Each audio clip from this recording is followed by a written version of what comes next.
ഞാനൊരു കാര്യം കൃത്യമായി പറയാൻ ആഗ്രഹിക്കുന്നു. ഈ അക്രമങ്ങളുടെ പിന്നിൽ, ഈ അക്രമങ്ങളെ നിലക്ക് നിർത്താത്തതിന്റെ പിന്നിൽ, ഈ അക്രമങ്ങൾക്ക് പ്രോത്സാഹനം കൊടുക്കുന്നതിന്റെ പിന്നിൽ ഒരൊറ്റ കാരണമേ ഉള്ളൂ. ഇതിന്റെ തലപ്പത്തിരിക്കുന്നവർ മാനസികമായി ഈ അക്രമങ്ങളോട് യോജിക്കുന്നു എന്നുള്ളതാണ്. രാഷ്ട്രീയമായി ഈ അക്രമങ്ങളെ അതിന്റെ രക്ഷാധികാരികളായി ചമയുന്നു എന്നുള്ളത് തന്നെയാണ് ഇതിന്റെ പ്രധാനപ്പെട്ട പ്രശ്നം.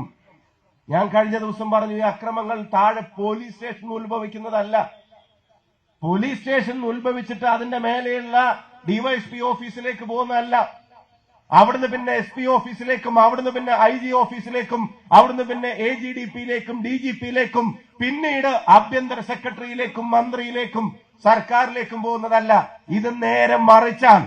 ഇതിന്റെ ആരംഭം തലപ്പത്ത് നിന്നാണ്. തലപ്പത്തിരിക്കുന്നവരുടെ ആറ്റിറ്റ്യൂഡാണ് താഴെ തട്ടിലെ പോലീസ് സ്റ്റേഷൻ വരെ ഒരു രോഗം പോലെ പടരുന്നെങ്കിൽ, ഈ രോഗത്തിന് ഒരു ചികിത്സയുണ്ടെങ്കിൽ അത് ഈ ഗവൺമെന്റിനെ എടുത്ത് തൂത്തെറിയലാണ് എന്നുള്ളത് കേരളത്തിലെ ജനാധിപത്യ വിശ്വാസികൾ അവര് തിരിച്ചറിഞ്ഞിരിക്കുന്ന രാഷ്ട്രീയ സാഹചര്യം തന്നെയാണ്. ഇത് മേലെ നിന്ന് താഴോട്ട് പടരുന്ന അസുഖമാണ്. എന്തക്രമം നടന്നാലും തള്ളിപ്പറയാൻ അനന്തമായ കാലതാമസം. ഒരക്രമത്തിനും സമയബന്ധിതമായി പ്രതികരിക്കുന്നില്ല.